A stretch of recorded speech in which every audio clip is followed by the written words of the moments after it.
નમસ્કાર મિત્રો, ફરી એકવાર આપણી યુટ્યુબ ચેનલ પર નવા વિડીયો સાથે આપનું હાર્દિક સ્વાગત કરું છું। જો તમે આ ચેનલ પર નવા હો તો આપણી ચેનલને સબસ્ક્રાઇબ કરી લેજો, જેથી આપને સરકારી તેમજ પ્રાઇવેટ ભરતી વિવિધ યોજનાને લગતી અવનવી અપડેટ્સ મળતી રહે। અને જો તમે અમારા વોટ્સઅપ ગ્રુપમાં જોડાયા ના હો તો તેની લિંક નીચે ડિસ્ક્રિપ્શન બોક્સમાં આપેલી છે, ત્યાંથી તમે જોડાઈ શકો છો, જેમાં આપને વિડીયોને લગતી ડેઇલી પીડીએફ તેમજ અન્ય ભરતી વિશેની તમામ માહિતી મળી રહેશે। નમસ્કાર મિત્રો, તો વાત કરશું અમદાવાદ મ્યુનિસિપલ કોર્પોરેશન અંતર્ગત આવેલી સહાયક ફૂડ સેફ્ટી ઓફિસર માટેની કુલ 45 જગ્યાઓ માટેની આવેલી ભરતી જાહેરાત વિશે તમે જોઈ શકો છો મિત્રો। જાહેરાત ક્રમાંક 21/2025-26 અંતર્ગત અમદાવાદ મ્યુનિસિપલ કોર્પોરેશનના હેલ્થ ખાતા માટે નીચે જણાવેલ જગ્યા ભરવા માટે લાયકાત ધરાવતા ઉમેદવારો પાસેથી તારીખ 27 જાન્યુઆરી 2026ના રોજ 23:59 કલાક સુધીમાં મળે તે રીતે ફક્ત ઓનલાઈન અરજીઓ મંગાવવામાં આવે છે, એટલે કે અહીંયા અંતિમ તારીખ છે 27 જાન્યુઆરી 2026 સુધીની રહેશે। જગ્યાનું નામ છે મિત્રો સહાયક ફૂડ સેફ્ટી ઓફિસર માટેની કુલ 45 જગ્યા છે, જેમાં કેટેગરી મુજબ જગ્યાઓની વાત કરીએ તો બિન અનામત કેટેગરી માટે 20 જગ્યા છે, ઈડબ્લ્યુએસ માટે 4 જગ્યા છે, એસસીબીસી માટે 12 જગ્યા, એસસી માટે 3 જગ્યા, જ્યારે એસટી કેટેગરી માટે 6 જગ્યા છે, જે પૈકી દિવ્યાંગ અનામત માટે 2 જગ્યા છે।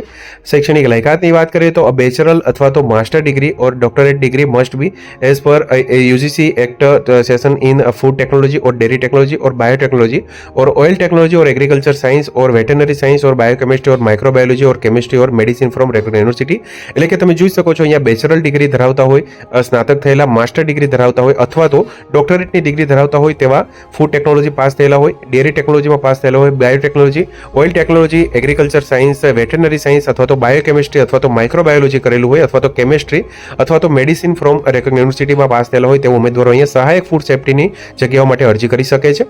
ફૂડ ટેકનોલોજી ગ્રુપની વાત કરીએ વિવિધ તો તેમાં food technology, food engineering technology, food processing and preservation, food processing technology, FPT, food technology and management, food biotechnology, food plant operation management, food process engineering and management, food safety and quality management, process and food engineering જે food technology ગ્રુપમાં કરેલા હોય તેવા ઉમેદવારો।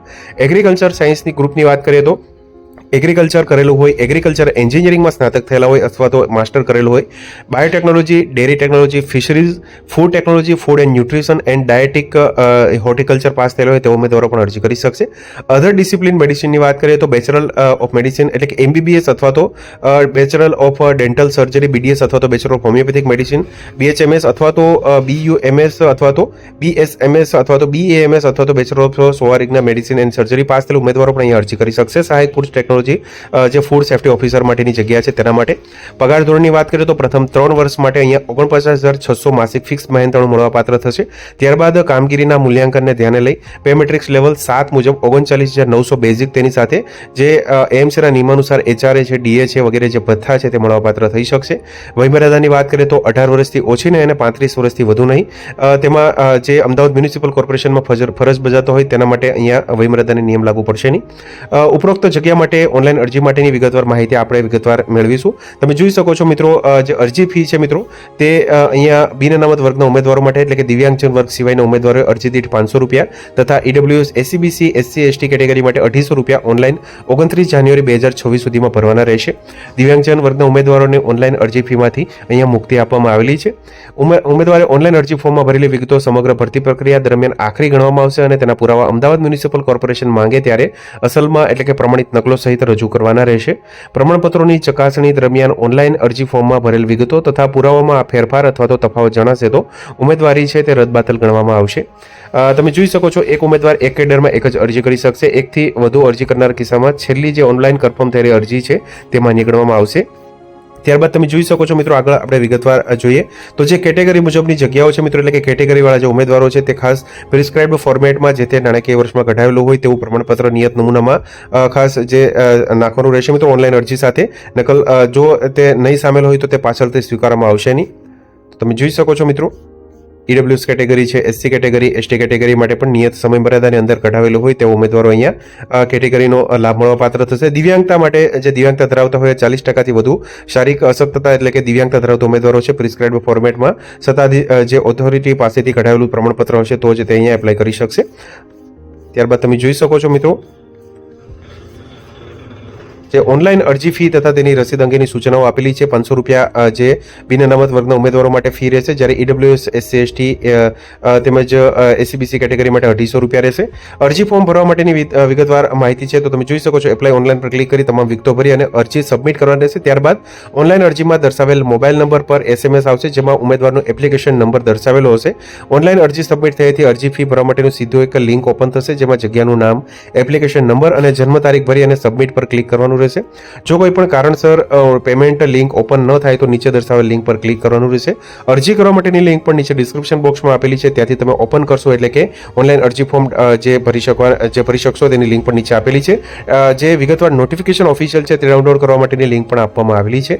Submit પર click કર્યા બાદ gateway એટલે કે debit card, credit card, net banking payment પ્રક્રિયા પૂર્ણ કરવામાં આવશે. ત્યારબાદ મોબાઈલ નંબરમાં પેમેન્ટ સફળ થયાનો એક મેસેજ આવશે, એટલે કે રિક્રુટમેન્ટ લિંક પર જઈ અને ડાઉનલોડ રિસિપ્ટમાંથી લઈ અને ઓનલાઈન અરજી જે છે તેની રસીદ મેળવીને રાખવાની રહેશે. ત્યારબાદ તમે જોઈ શકો છો મિત્રો, અરજી ફોર્મ ભરવા માટેની પણ માહિતી અહીંયા આપવામાં આવેલી છે. વેબસાઇટની જે લિંક આપેલી છે તેના પર સીધું નીચે ડિસ્ક્રિપ્શન બોક્સમાં ક્લિક કરશો એટલે કે આ રીતનું એપ્લાય પર ક્લિક કરશો. ત્યારબાદ તમે જોઈ શકો છો મિત્રો, એપ્લાય પર ક્લિક કરી અને કેન્ડિડેટની જે ડિટેલ છે તે ઓપન થશે, એટલે કે તેમાં જે પૂરું નામ છે મિત્રો તેમજ સંપૂર્ણ માહિતી છે, એજ્યુકેશનલ ડિટેલ છે, લેંગ્વેજ નોન છે, એડિશનલ જે ક્વોલિફિકેશન લેંગ્વેજ તેમજ વર્ક એક્સપિરિયન્સ ધરાવતા હોય તો તે તેમજ ત્યારબાદ તમે જોઈ શકો છો અહીંયા ફાઇનલ સિલેક્શન કરી અને ત્યારબાદ તેના પર સબમિશન પર ક્લિક કરી અને ત્યારબાદ અહીંયા અલગ અલગ જે સર્ટિફિકેટ છે મિત્રો, ડિગ્રી સર્ટિફિકેટ છે, આધાર તેમજ એક્સપિરિયન્સ સર્ટિફિકેટ હોય તો તે, પાસપોર્ટ સાઇઝનો ફોટોગ્રાફ, સિગ્નેચર વગેરે અહીંયા અપલોડ કરવાનું રહેશે. ત્યારબાદ તમે જોઈ શકો છો જે એપ્લિકેશન નંબર ફોરગેટ થયેલો હોય તો તેના માટેની પણ અહીં સુવિધા આપવામાં આવેલી છે. મોડિફિકેશન પણ તમે કરી શકશો બિફોર ફાઇનલ સબમિશન. ત્યારબાદ તમે જોઈ શકો છો અહીંયા ડાઉનલોડ એટલે કે જે રિસિપ્ટ છે, ફી ભરવાની રસીદ ડાઉનલોડ કરવા માટે પણ અહીંયા આપવામાં આવેલી છે સુવિધા. તમે જોઈ શકો છો ડાઉનલોડ રિસિપ્ટ ઓફ એપ્લિકેશન, એટલે કે અહીંયા ડાઉનલોડ રિસિપ્ટ પર ક્લિક કરશો. ત્યારબાદ તમારો એપ્લિકેશન નંબર ડાઉનલોડ કરવાનો રહેશે. તેમાં કઈ પોસ્ટ માટેની જે જગ્યા માટે તમે અરજી કરી છે તે application number, date of birth નાખશો એટલે કે તમારો એપ્લિકેશન નંબરની જે રિસિપ્ટ છે મિત્રો તે ફી ભર્યાની રસીદ ડાઉનલોડ કરી શકશો. તો તમે જોઈ શકો છો મિત્રો, આથી સહાયક ફૂડ સેફ્ટી ઓફિસર જે અમદાવાદ મ્યુનિસિપલ કોર્પોરેશનમાં 45 જગ્યા માટેની જાહેરાત છે તેના અંતર્ગત ભરતી માટેની જાહેરાતની સંપૂર્ણ માહિતી, વિગતવાર જે અભ્યાસક્રમ છે મિત્રો, પરીક્ષા પદ્ધતિ છે તેમજ સંપૂર્ણ અપડેટ છે તે મેળવવા માટે તમે નીચે ડિસ્ક્રિપ્શન બોક્સમાં લિંક આપેલી છે, ત્યાંથી તમે ગ્રુપમાં જોઈન્ટ થઈ શકો છો. ત્યાંથી તમને સંપૂર્ણ માહિતીની અપડેટ છે તે મળવાપાત્ર થઈ શકશે. જો ભરતી બાબતે તમને કંઈ પણ ક્વેરી હોય તો તમે નીચે ડિસ્ક્રિપ્શન બોક્સમાં જે નીચે કોમેન્ટ બોક્સમાં જણાવશો એટલે કે તમને તેનો ચોક્કસથી રિપ્લાય આપવામાં આવશે.